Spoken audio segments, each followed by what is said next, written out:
Programme में बहुत warm welcome. मैं हूं कामरान शाहिद। आज का ये जो प्रोग्राम है उसमें मेरे पास जिसमें मैं आपसे बात कर रहा हूं तो बेतहाशा न्यूज़ है, ऑब्वियसली इलेक्शन के हवाले से भी, लेकिन जो टॉप प्रायोरिटी पे न्यूज़ मेरे लिए है वो है परवेज़ मुशर्रफ साहब, जिन पर इतना वावला मचाया जा रहा था कि सुप्रीम कोर्ट कुछ नहीं कर रही और अपोजिशन कुछ नहीं कर रही। तो आज अपोजिशन की तरफ से एहसन इकबाल साहब ने, जो साबका अपोजिशन थी, कागजात नामजदगी चैलेंज कर दिए परवेज़ मुशर्रफ साहब के। और सबसे बढ़ के सुप्रीम कोर्ट ऑफ पाकिस्तान ने आर्टिकल 6 के हवाले से समाज जो है वो पीर से शुरू कर देंगे परवेज़ मुशर्रफ साहब के ऊपर। लेकिन सबसे अहम सवाल जो हमारे नज़दीक बहुत अहम है कि आर्टिकल 6 जो मेरे सामने पड़ा है, हम जानते हैं उसकी अगर मुख्तसर तरीन में इंटरप्रटेशन करूँ तो यही है कि जिसने दस्तूर तोड़ा हो और जो कोलैबोरेटर्स हैं दस्तूर तोड़ने वाले, ख्वाह वो जजेस हों जिन्होंने फैसिलिटेट किया हो उस कू को जो परवेज़ मुशर्रफ साहब लेके आए 99 के अंदर, या वो जर्नैल हों हाजिर सर्विस या साबका जिन्होंने उस सारे एक्शन की तायद की और उस कमांड को जो कि अनलॉफुल कमांड थी उसको माना, उन सब पे लागू होगा। चीफ जस्टिस ऑफ पाकिस्तान जो है मुझसे ज़्यादा जानते हैं कौन कौन से जजेस शामिल थे जिन्होंने ज़फ़र अली शाह केस में, उसके बाद वर्दी केस में, उसके बाद रेफरेंडम केस में, उसके बाद तरमीम देने के जो पार्लियामेंट का राइट है वो तरमीम मुशर्रफ साहब को देने फ़र्द वाहिद को किन किन जजेस ने कलीदी किरदार अदा किया। तो क्या chief justice of Pakistan Iftikhar Mohammad Chaudhry साहब उन तमाम जजेस के ऊपर आज वो आर्टिकल 6 नाफिज करेंगे जो परवेज़ मुशर्रफ साहब के ऊपर कर रहे हैं और उन तमाम जर्नैलों पे भी?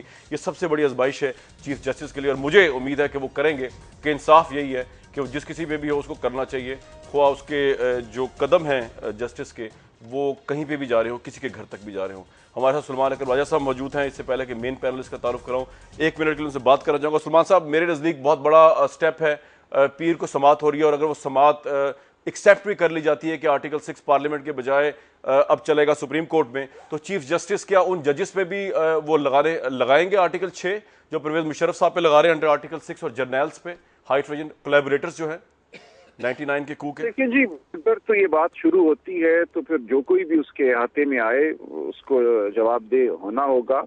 और मैं समझता हूँ वो अफराद जिन्होंने 3 नवंबर के गैर आईनी कदम से फायदा उठाया किसी भी हवाले से, या उस कदम में शामिल हुए, उसको एग्जीक्यूट करने में शामिल हुए, वो जर्नैल हों या वो दीगर लोग हों जिन्होंने ओहदे लिए, ओथ उठाया पीसीओ के तहत, वो तमाम उसमें शामिल थे। और यही हमारी इस्तदा असगर खान केस में भी थी कि जिन लोगों ने आइन को 1990 में पामाल किया उनके खिलाफ कार्रवाई होनी चाहिए, और जिन्होंने 2007 नवंबर में पामाल किया उनके खिलाफ भी वही कार्रवाई होनी चाहिए। और हमारे सामने अब हालिया मिसाल तुर्की की है जहां उन्होंने 1980 के कू और उसके बाद 1997 में जो एक गैर आइनी कदम फाज ने वहां करने की कोशिश की थी, उसके हवाले से सैकड़ों अफराद को, जिसमें 20 जर्नैल शामिल हैं, सजावार करार। सुलमान साहब, मुझे आप जाते थे आपका लीगल ओपिनियन लेना है सर। लीगल ओपिनियन उन जजेस पे भी उसका इतलाक इक्वली होता है ना जो फैसिलिटेटर्स हैं मुशर्रफ साहब के 99 के कू के, जिन्होंने जस्टिफाई किया उस मार्शल लॉ को? देखिए, ये अब एक कानूनी बात हो जाएगी, इसमें तशरीह और ताबीर दोनों तरफ। ठीक है, आपने बात खत्म कर दी, ठीक है। तो ये मैटर ऑफ इंटरप्रिटेशन कहेंगे, वो जज साहिबान ये कहेंगे कि हमारे पास पहले के फैसलों की नजीर मौजूद है, 77 में भी हुआ था, 58 वो तो फिर मुशर्रफ साहब के पास भी यूब खान का प्रेसिडेंट मौजूद है, यानी कि ये इंटरप्रिटेशन अगर की जाए तो फिर तो बड़ी अजीब सी हो जाएगी। लेकिन वो ठीक बात है, लेकिन मैं समझता हूँ प्रेसिडेंट से तोड़ किया है हमारी इस जुडिशरी ने। ठीक है, अपने सिंध हाई कोर्ट बार के फैसले में उन्होंने कहा है कि मेरे पास बड़ा क्विकली, मैंने बस आखिरी आपसे सवाल पूछा सुलमान साहब, आपका भी टाइम बड़ा कीमती है, बस क्विकली जाऊंगा कि जो लोग नादहिंदा हो रहे हैं कागजात नामजदगी जमा कराने के बाद, ख्वाह उसका रीजन कोई भी हो, उनके पास अभी चांस है अपील में जाने का, या आप समझते हैं कि जिनके रिजेक्ट हो गए वो तो अब जा ही नहीं सकते आगे? नहीं, अपील का तो चांस होता है, लेकिन नादहिंदगी पे बहुत ही कम किसी के कागजात में समझता हूँ रिजेक्ट हुए हैं या होंगे। ठीक है, क्योंकि नादहिंदगी के हवाले से इतना सख्त कानून है। मिसाल के तौर पे आपकी कंपनी ने अगर एक कर्जा लिया था और 20 साल कर्जा वापस नहीं किया, तो आपको ये दिखाना पड़ता है ऑब्जेक्ट करने वाले जो कैंडिडेट है वो या उसकी बीवी और बच्चों को मिलाकर इनका 51% शेयर था इस कंपनी में। कोई भी कंपनी ऐसी नहीं होती जिसमें 2-3 भाई ना हो और सबके 20, 25, 30% शेयर होते हैं। लिहाजा सब लोग ही बच जाती हैं इस कानून की वजह से। मैं आपको लिख के देता हूं कि लोन की नादहिंदगी या टैक्स की नादहिंदगी की बुनियाद पे शायद ही कोई नाअहल। बहुत शुक्रिया सलमान राजा साहब। और ये मसला इसलिए उठा क्योंकि कल के अखबारात की लीड थी मुस्लिम लीग नून की क़यादत के ऊपर कि उन्होंने अरबों रुपए का मुबैना तौर पे कर्जा जो है वो माफ कराया। उसके बाद आज शहबाज शरीफ साहब ने प्रेस कॉन्फ्रेंस की और एक डॉक्यूमेंट हमारे पास भी इस हवाले से आपको प्रोग्राम में दिखाएंगे। किस हद तक इस दावे में सच्चाई है, किस हद तक ये झूठ है, किस हद तक साजिश है, इस पर बात करेंगे। लेकिन आज के मेन पैनलिस्ट शफकत महमूद साहब, पाकिस्तान तहरीक इंसाफ से ताल्लुक, इस तारुफ के मोहताज नहीं, बहुत वार्म वेलकम। परवेज रशीद साहब ये एमएनएन को रिप्रेजेंट कर रहे हैं आज इस प्रोग्राम में, आपको बहुत वार्म वेलकम परवेज साहब। रऊफ क्लासरा साहब हमारे एनालिस्ट हैं इस्लामाबाद में, और मुस्तफा कमाल साहब कराची से हमें ज्वाइन कर रहे हैं। आज अल्ताफ हुसैन साहब की बड़ी अहम स्पीच हुई जिसमें उन्होंने यहाँ तक कह दिया कि स्क्रूटनी जो है एक तरफ तो बड़ी मज़हका खेज हो रही है, आर्टिकल 62-63 इस तरह इंप्लाई किया जाए रिटर्निंग ऑफिसर, लेकिन दूसरी तरफ स्क्रूटनी इस तरह होनी चाहिए, इतनी सख्त होनी चाहिए कि इलेक्शन भी डिले करने पड़े तो ठीक है। मुस्तफा साहब से पूछेंगे इसका, लेकिन सबसे पहले मैं परवेज रशीद साहब आपकी तरफ ही आ जाता हूँ। एक तो व्यूअर्स आपको अभी प्रोग्राम में कुछ देर बाद में नवाज शरीफ साहब के हल्के की राय सुनवाऊंगा कि उनके हल्के का मकबूल तरीन लीडर कौन है। उनका आबाई हल्का हमने कवर किया है और हमारी कोशिश है कि तमाम बड़े बड़े लीडर्स के आबाई हल्के कवर करें। परवेज रशीद साहब, ये वाक़या हुआ कर्जे के हवाले से, पहले उस पर बात कर ली जाए। शहबाज शरीफ साहब ने कैटेगरिकली कहा है आज, किस हद तक आज आप भी ओन करते हैं अभी भी कि अगर 1% भी कर्जा माफ कराया तो सियासत छोड़ देंगे? ये तो हम पिछले काफ़ी सालों से कह रहे हैं कि अगर कोई एक टेडी पैसा भी बैंकों से माफ़ कराया गया हो जी। बल्कि मैं तो इसमें थोड़ा सा इजाफा कर देता हूँ कि हुकूमतों ने नवाज शरीफ साहब के, शहबाज शरीफ साहब के पैसे ज़रूर देने हैं और अदालतों के फैसले मौजूद हैं कि उन्होंने पैसे देने हैं, लेकिन ऐसा कोई फैसला मौजूद नहीं है जिसमें यह कहा गया हो कि उन्होंने अपना कोई कर्जा माफ़ कराया। एक बात। दूसरी बात यह कि जो डिफ़ॉल्ट के बारे में भी कहानी फैलाई गई, ये मेरे पास स्टेट बैंक ऑफ पाकिस्तान की आज की रिपोर्ट है। अगर आपका कैमरा जो है इसको कैप्चर कर सकता हो, ऑलरेडी दिखा रहे हैं। स्टेट बैंक ऑफ पाकिस्तान की आज की रिपोर्ट है कि एक टेडी पैसे का भी ना नवाज शरीफ साहब मकरूज हैं ना शहबाज शरीफ साहब मकरूज हैं। बल्कि अगर इस रिपोर्ट को आप किसी बैंकिंग सिस्टम को समझने वाले के हवाले कर सकें तो नवाज शरीफ साहब की तो क्रेडिबिलिटी इसमें यह बताई गई है कि उन्हें 3 अरब रुपए तक कर्जा दिया जा सकता है। स्टेट बैंक ऑफ पाकिस्तान की रिपोर्ट आपके खिलाफ साजिश कौन कर रहा है परवेज साहब, अगर ये साजिश है तो? नहीं, देखिए बड़ा इल्जाम है ना ये तो जी।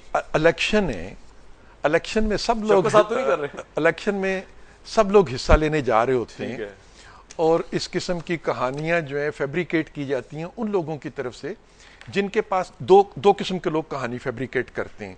एक जिनके पास अपना कोई पास्ट नहीं होता, उन्होंने कुछ किया नहीं होता, तो वो फिर अपने मुखालिफ के ऊपर कीचड़ उछालते हैं। तो ये उसकी अटेम्प्ट आपके नजदीक? ये उन लोगों की अटेम्प्ट्स होती हैं। या जिनकी इलेक्शन में अभी भी मर्ड्स लगे किस तरह हो रही है, हम समझते हैं इश्यूज पे बात होगी, यहाँ पे तो दोबारा इस तरह ही उठाया जा रहा है बिलो द बेल्ट वो इशू जो इश्यूज नहीं है। एक्चुअली कमरान, असल बात यह है कि ठीक है सर्टिफिकेट है इनके पास, लेकिन एक ऐसी चीज़ हुई थी 97 में जब नवाज शरीफ साहब वज़ीर आज़म बने, जो कि पाकिस्तान की तारीख में आज तक ना पहले हुई ना उसके बाद हुई। इनके ज़ुम्मे कोई अरबों रुपए के कर्जे थे और इन्होंने ये कहा हाई कोर्ट को, लाहौर हाई कोर्ट को, कि जनाब ये इत्तेफाक फाउंड्री ले लें और ये हमारे एसेट्स ले लें और उनके अगेंस्ट कर्जा एडजस्ट कर दें। अब ये नॉर्मली नहीं होता। नॉर्मली ये नेगोशिएशन जो भी होती है बैंकों के साथ होती है। आपने एडजस्ट कराते हैं लोग, लेकिन बैंकों के साथ कराते। उसका रिजल्ट ये हुआ कि इन्होंने कुछ प्रॉपर्टीज हाई कोर्ट के हवाले की और कहा कि एडजस्ट कर। 13 साल हो चुके हैं, ना वो प्रॉपर्टीज की कोई ऑक्शन हुई है, ना बैंकों के साथ कोई सेटलमेंट हुई है। वो मामला वहीं के वहीं पड़ा है। और उसके अजीब बात यह है कि उसमें ऐसे ऐसे लोग आ गए जो उसके उन प्रॉपर्टीज के हिस्सेदार बन के उन्होंने दरखास्तें देनी शुरू की हैं, उसकी समात ही नहीं होती। राइट। सो इसकी वजह से मेरा ख्याल है कि जो मुझे समझ में आई है कि क्यों नैब ने ये बात की, मेरा ख्याल है नैब ने ये इसलिए बात की कि वो जो मामला है बैंकों के साथ नवाज शरीफ साहब का, वो अनरिजॉल्व्ड है। वो टेक्निकली वो कह सकते हैं कि जी परवेज साहब को कमेंट लेके, लेकिन व्यूअर्स इस वक्त क्योंकि शहबाज शरीफ साहब ने प्रेस कॉन्फ्रेंस की और उन्होंने मीडिया को मुखातिब किया, उन्होंने कहा कि जी मीडिया जो है वो गैर जिम्मेदारी का सबूत पेश कर रहा है, तो हमने तो अपनी जिम्मेदारी पूरी की। आपके सामने स्क्रीन के ऊपर सर्टिफिकेट चल रहा है, वो हमारी इन्वेस्टिगेशन है इस हवाले से हमारे चैनल की भी, कि स्टेट बैंक ऑफ पाकिस्तान ने ये कहा है कि शरीफ ब्रदर्स जो है वो 1% के भी या 1 रुपए के भी कर्जदार नहीं। ये स्टेट बैंक की जो स्टेटमेंट है इसको हम क्रेडिबल समझते हैं, जो हमारे पास मौजूद है, वो हमारे आपके सामने स्क्रीन पे चल रही है। परवेज साहब इस पर क्विकली कमेंट कर दे, मैंने मुस्तफा कमाल साहब के पास जाना है। वो कह रहे हैं इशू भी अनरिजॉल्व है, इसलिए इस तरह की बात निकल रही है। देखिए मैं अर्ज करूं, जो प्रॉपर्टी दी गई जी उसकी कीमत आज 10 से 11 अरब रुपया है। बैंकों के जो पैसे देने हैं वो 1 अरब और समथिंग हैं। लिहाजा आज अगर उस प्रॉपर्टी को डिस्पोज ऑफ किया जाएगा तो नवाज शरीफ साहब को और शहबाज शरीफ साहब को 8-9 अरब रुपया जो है वापस मिलेगा। अच्छा। लिहाजा हमारी तो दिलचस्पी है कि जितनी जल्दी इसका वो फैसला तो हो आपकी तरफ वापस आ जाए, और हमें ठीक पैसे है। हमारे वापस तो मिले। लिहाजा वो रिवर्स हो गई, ठीक है। तो वो नुकसान हमारा है। साल से वो जी, अनरिजॉल्व वो शफकत हमारा नुकसान है। दुआ करो, जाओ हाई कोर्ट को कि जल्दी आपको 8 अरब वापस मिले जो हुकूमत आज ने। तक मुस्तफा कमाल साहब के बाद मुस्तफा कमाल साहब, हमें तो पैसे इल्ताफ मिलने साहब की आज मैं ऑब्वियसली खिताब सुन रहा था, उन्होंने स्क्रूटनी के हवाले से बड़ी इंपॉर्टेंट बात की। यहाँ पे भी बात चल रही थी मियां नवाज शरीफ साहब की, इमरान खान साहब पे भी एतराज आ चुका है, परवेज मुशर्रफ साहब पे भी आ चुका है, उनका तो खैर एतराज बहुत ज्यादा बनता है उन पे। आपके नजदीक इस वक्त अगर मुल्क के मेन स्ट्रीम लीडर्स को, उसमें आपकी लीडरशिप हो जिसपे अभी तक एतराज नहीं आया, वो इलेक्शन से किसी वजह से बाहर हो जाए, इन एतराजात की वजह से, तो फिर भी इलेक्शन क्रेडिबल होंगे? क्योंकि अल्ताफ साहब कह रहे हैं कि इलेक्शन बेशक डिले कर दें लेकिन स्क्रूटनी जो है वो सख्त होनी चाहिए। मुस्तफा साहब नहीं, पहले तो मैं अपनी लीडरशिप के हवाले से बता दूं कि मेरी लीडरशिप जो है वो इलेक्शन में हिस्सा नहीं लेती, और अल्ताफ भाई ने 9 इलेक्शन हो गए पार्टी बनने से लेकर अब तक। अल्ताफ भाई किसी भी हल्के से कभी भी उम्मीदवार ना रहे हैं और ना होंगे। डिफरेंट तमाम पार्टीज के लीडरान जो है वो वजीर आजम के, एमएनएस के, एमपीएस के और अपोजिशन लीडर्स के जो उम्मीदवार जरूर हैं, ये हमारी खासियत भी है और ये हमारा, मैं समझता हूँ कि हमारा फख्र भी है। ये हमें we are different from others. तो हमारी लीडरशिप को तो कोई, हमारे कारकुनान जरूर जो है इलेक्शन में हिस्सा ले रहे हैं और हम पर तो ऐसा कोई अभी तक कोई एतराज नहीं आया, लेकिन डेफिनेटली हम पाकिस्तान की पार्टीज हैं जो ये, मैं समझता हूं कि जिस तरीके का ये एक तरीके से मजाक ही हो रहा है, जो अगर आप किसी की स्क्रूटनी कर रहे हैं, उसके बैकग्राउंड को चेक कर रहे हैं, उसके बैंक स्टेटमेंट्स को चेक कर रहे हैं, उसकी प्रॉपर्टीज को चेक कर रहे हैं, उसके झूठ को पकड़ रहे हैं, दैट्स फेयर इनफ, कि उसकी डिग्री को पकड़ रहे हैं, फेयर इनफ। लेकिन ये कि सूरतें आयतें सुनना, जो है वो नमाजों का पता करना, जनाजे की नमाज के तरीक़ेकार को मालूम करना, मेरा नहीं ख्याल है कि ये बिल्कुल, इस पर अल्ताफ ने एतराज़ किया और बिल्कुल सही एतराज़ किया, और हम समझते हैं कि ये नहीं होना चाहिए और ये गलत बात है। और ये, और किसी की जिंदगी, किसी की इज़्दिवाजी जिंदगी का पूछना कि भाई तुम्हारी कितनी बीवियां हैं, किस बीवी के साथ ज्यादा टाइम गुजारते हो, this is not the matter of this, none of the business of any of the scrutiny person, जो कि वो प्रिजाइडिंग ऑफिसर्स बैठे में कौन है ये जो भी स्क्रूटनी कर रहे हैं जो लोग। ये तो आपकी जुडिशरी की मेंटालिटी का इज़हार होता है इस बात से, वो किस तरह के सवाल पूछ के। फिर पीएमएलएन के जो फॉर्मर एमएनए रहे हैं अयाज अमीर साहब, उनके पेपर को ये कह के रिजेक्ट कर दिया गया कि उन्होंने अपने 2 आर्टिकल्स लिखे थे नजरिया पाकिस्तान के खिलाफ। तो व्हाट इज नजरिया पाकिस्तान? आई मीन कहीं पे कोई लिखा हुआ, कहीं आईनी कोई डॉक्यूमेंट है नजरिया पाकिस्तान का कि जहां पर जिसको सामने रखकर देखा जाए कि उससे जो है वो उससे मैच करता है नहीं करता है? Who would decide this? और ये बड़ी अजीब सी बात है सारी चीजों। मैं समझता हूं कि ये सही नहीं है। बहुत अच्छा प्रोसेस, बड़े अच्छे प्रोसेस को आप ये करके आप उस पे क्वेश्चन मार्क डाल रहे हैं। आप आर्टिकल 62 नहीं होना चाहिए, अच्छे काम को अच्छे तरीके से अंजाम दें। क्योंकि अब आपको चल गया पता, हमें भी चल गया पता कि जो लोग एक्सिक्यूट कर रहे हैं आर्टिकल 62-63 को, वो लोअर जुडिशरी के जजेस हैं, रिटर्निंग ऑफिसर्स के तौर पे, जिनका कैलिबर ये, जिसको आप और मैं इस वक्त बैठ के बेसिकली क्रिटिकली डिस्कस कर रहे हैं, या सारे पैनलिस्ट, जिसमें यहां तक पूछा जा रहा है कि पहली बीवी जो है उसके साथ ज्यादा टाइम गुजारते हो या दूसरी के साथ गुजारते हो, या खातून से पूछा जा रहा है कि आप बच्चों को टाइम देंगे या असेंबली को टाइम देंगे। मतलब बहुत से लोग समझते हैं बड़ी स्टूपिड क्वेश्चंस हैं। तो अब इनकी मौजूदगी में जब इस तरह के लोअर जुडिशरी के जजेस के हाथ में ये मामला है, आप अभी भी समझते हैं कि आर्टिकल 62-63 जनरल ज़ियाउल हक साहब ने जो इंक्लूड किया कॉन्स्टिट्यूशन में, ये रहना चाहिए था इस दस्तूर में, या इसको रिमूव होना चाहिए? नहीं, मैं समझता हूं कि रहना जरूर चाहिए इसको, लेकिन उसको आप अगर फर्ज करें, देखें आप नवाब शाह के रनवे पे जो ना कॉनकॉर्ड जो एयर फ्रांस का जो तैयारा है वो उसे नहीं लैंड करवा सकते। उसके लिए जो है वो हीथ्रो और जो है वो न्यूयॉर्क के ही रनवे पे वो उतरता है। हम क्या कर रहे हैं, ऑल ऑफ ए सडन हमें ख्याल आ गया कि एकदम से हमने 62 सालों से ना एजुकेशन की है, ना अपने इदारों को तरबियत दी है, ना सारा सद लग गया। ऑल ऑफ ए सडन हमने तमाम शिकों का ख्याल आ गया कि हम सब शिकों के ऊपर बिल्कुल रिलीजियसली जो है वो अमल दरामा शुरू कर दें। अच्छा ठीक है, फिर ये करेगा कौन? इस माशरे के सारे ही ये जो पैदावार है, जजेस की पैदावार है, जर्नल्स की पैदावार है, पॉलिटिशियंस की पैदावार है, इन तमाम लोगों की पैदावार या इवन के मीडिया की पैदावार है, इस माशरे की पैदावार है। हमारा ओवरऑल माशरा करप्ट है। इसी माशरे से चोर भी निकल रहे हैं, डाकू भी बन रहे हैं, लोग पॉलिटिशियन भी बन रहे हैं, लोग जर्नल और जजेस भी बन रहे हैं। हमारे माशरे में इतनी ज्यादा खराबी है, इस माशरे से ठीक कौन करेगा? वो लोअर कोर्ट के जजेस बन रहे हैं, हाई कोर्ट के जजेस बन रहे हैं, सुप्रीम कोर्ट के जजेस बन रहे हैं। तो ऑल ऑफ ए सडन आप कहेंगे कि अगर आइडियल सी बिल्कुल जो है वो चीज लेकर आप इंप्लीमेंट करना चाहेंगे तो ये नहीं हो पाएगा।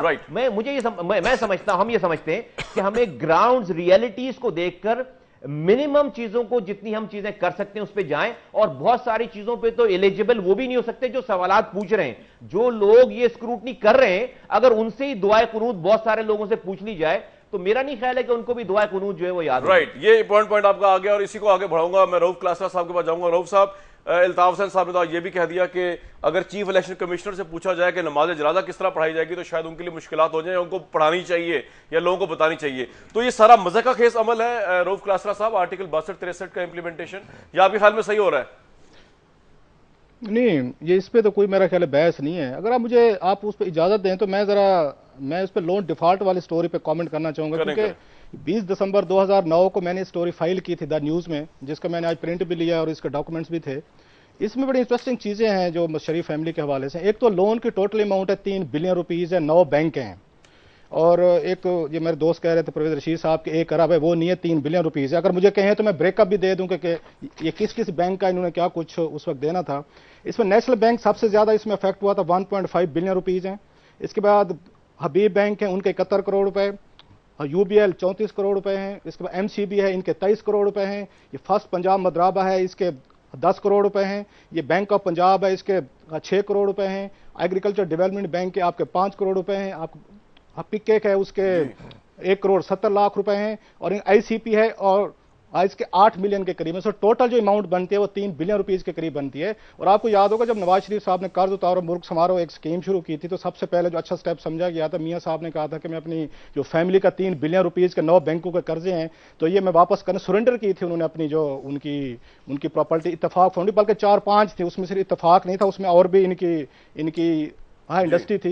तो मेरा ख्याल फैमिली के बहुत सारे बोर्ड ऑफ डायरेक्टर्स के मेंबर थे जिनके नाम है, वो एक लंबी लिस्ट है। लेकिन रऊफ साहब मुझे एक बात बताइए, वो टाइम पर लंबा हो जाएगा, आपने जो भी फरमाया, स्टेट बैंक ने तो आज डिक्लेयर कर दिया सर्टिफिकेट जारी करके कि इन पे कोई लोन नहीं है। अब मुझे जी हाँ, उसी पे मैं आ रहा हूँ। ये बात इनकी ठीक है कि लोन राइट ऑफ नहीं हुआ, लेकिन ये पिछले 14 साल से वहां पे इनके अपने कजन थे, वो चले गए थे वहां पे कोर्ट में। उन्होंने कहा जी जो प्रॉपर्टीज दी गई हैं ये डिस्प्यूटेड प्रॉपर्टीज हैं, हमारा इसमें शेयर है।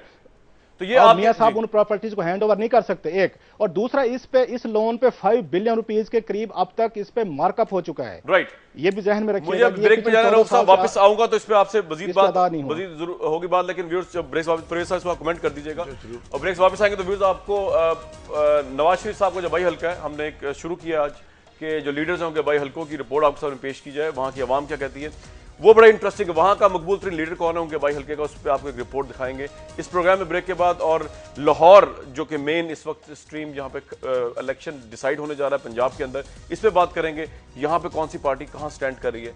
वापस आते हैं प्रोग्राम में एक ब्रेक के बाद।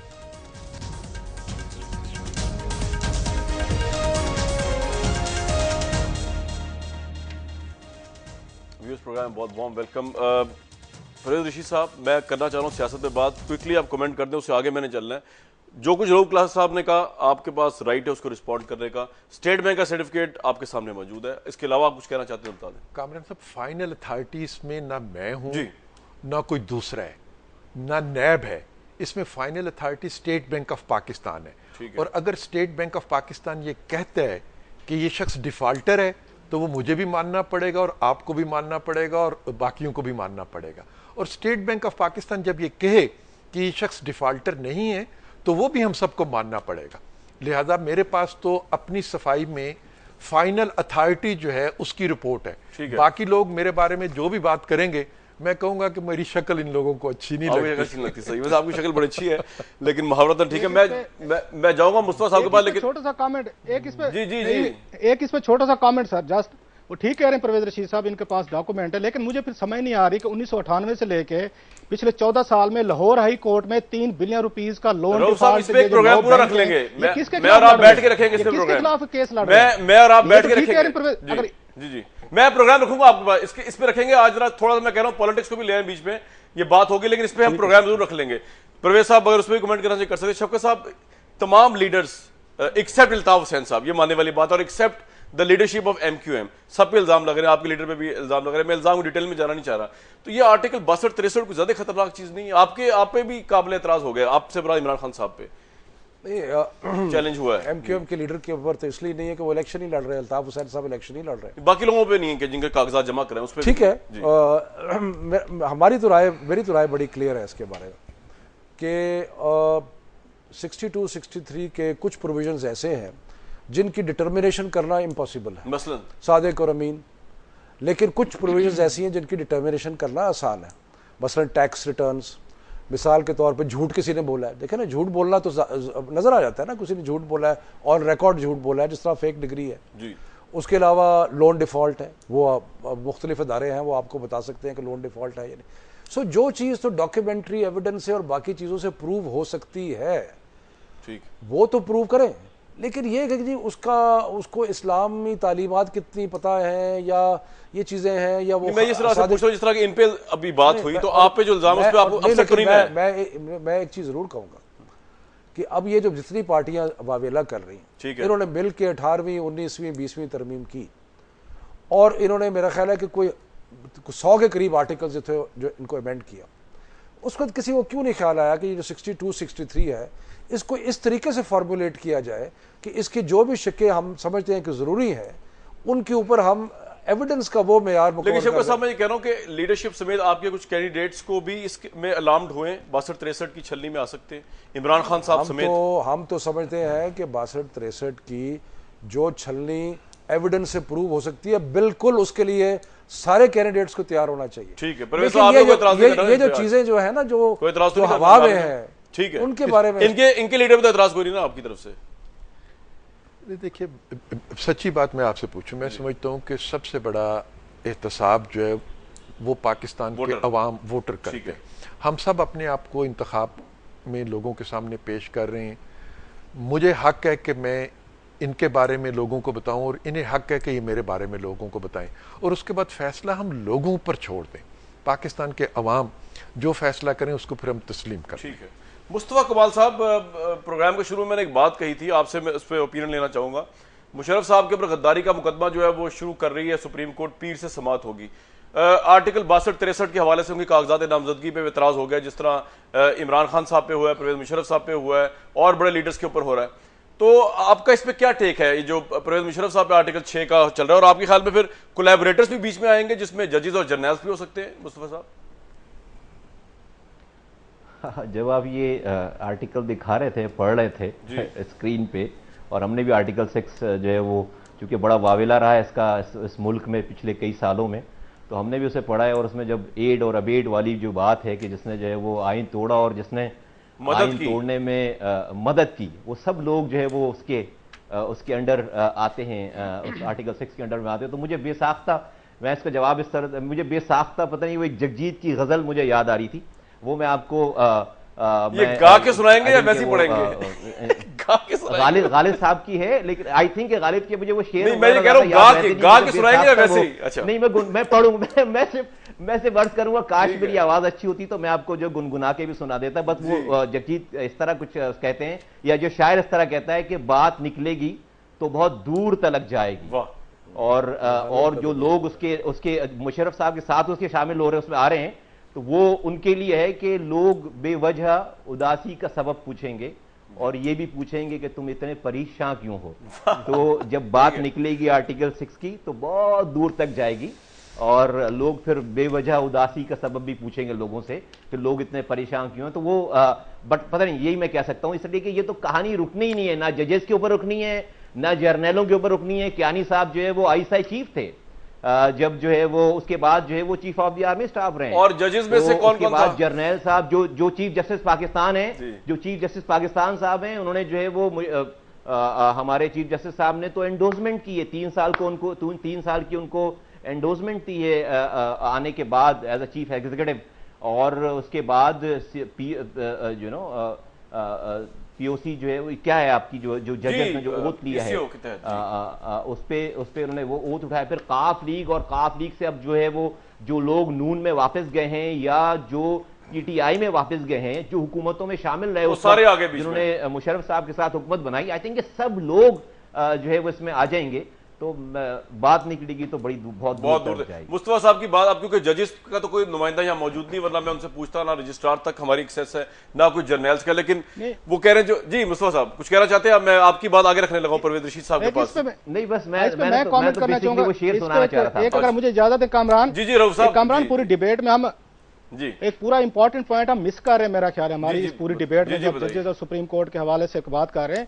एक जहन में रखें, जो 12 अक्टूबर की मिलिट्री कू हुई थी उसको पाकिस्तान की पार्लियामेंट ने जो 2002 में आई थी इंडेमनिटी दे चुकी है। ये उसमें तमाम जजेस को अगर इंडेमनिटी मिल चुकी है, तमाम आर्मी उस वक्त के चीफ थे, उनके कोर कमांडर थे या जो भी पॉलिटिकल लीड शामिल थी, दे गॉट। लेकिन रऊफ साहब माजरत के साथ मेरी अर्ज सुने, छोटी सी बात प्लीज। वो आप ठीक कह रहे हैं, लेकिन 2005 में जो वर्दी केस का फैसला हुआ, जिन जजेस ने भी दिया, उसकी इंडेमनिटी किसको मिली है?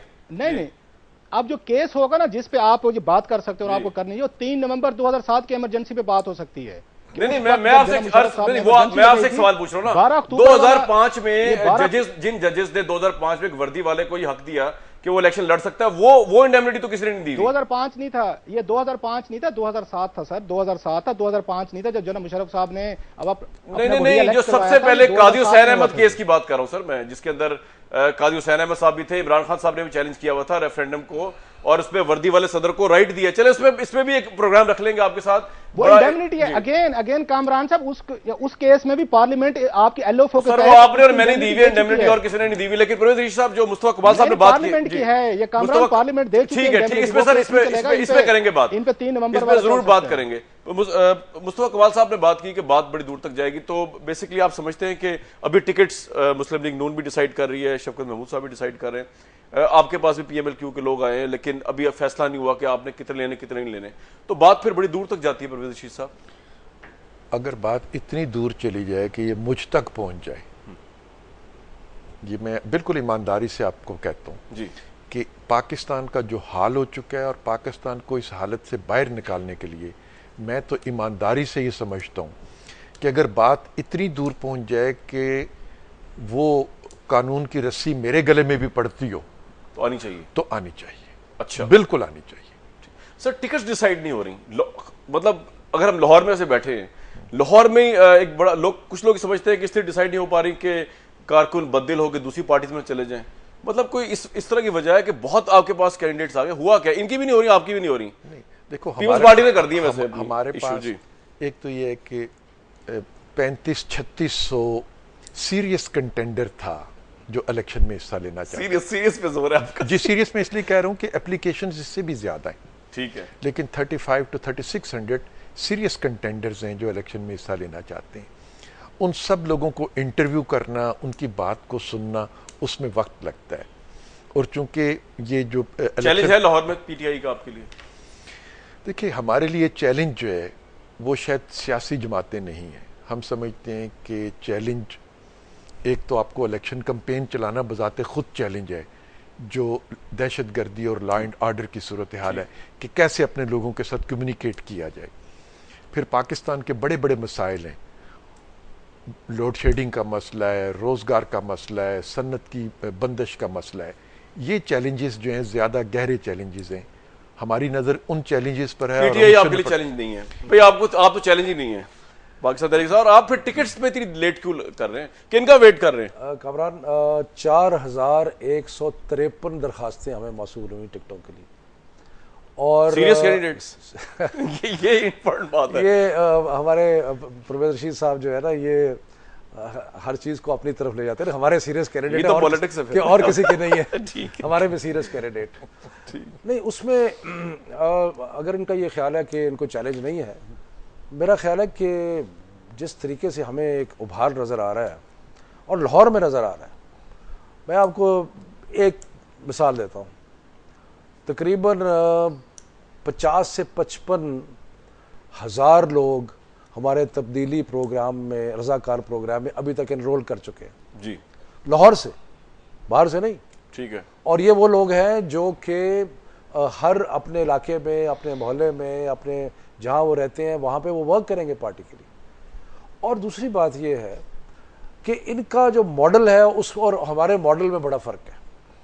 इनका मॉडल ये है कि ये करेंगे इस तरह कि ये कुछ तो नवाज शरीफ साहब की फैमिली को टिकट देंगे लाहौर से, कुछ भाई, उनकी बेटी इलेक्शन में हिस्सा नहीं लेकिन भाई होंगे, उनके नेफ्यू होंगे, फिर कुछ बरादरियों के हिसाब से ये देंगे, कुछ कश्मीरी बरादरी होगी, कुछ राई बरादरी होगी, इस किस्म का होगा।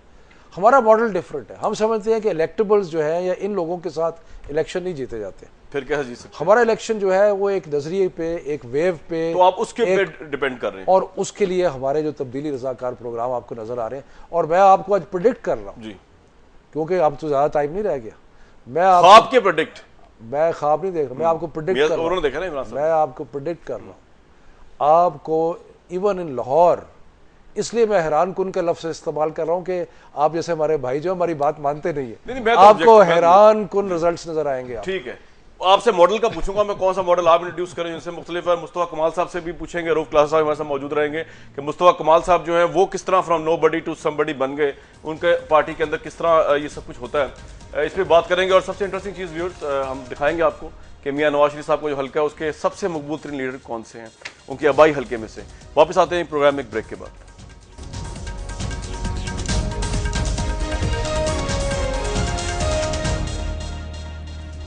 इस प्रोग्राम बहुत वार्म वेलकम। वक्त की बड़ी किल्लत है, सीधा मुस्तफा कमाल साहब के पास जाऊंगा। मुस्तफा कमाल साहब, कौन सा ऐसा मॉडल है जो आप इस इलेक्शन में इंट्रोड्यूस कराने वाले? शफकत साहब ने बता दिया अपना यूथ का फैक्टर, आपके पास कौन सा फैक्टर है आपकी दफा?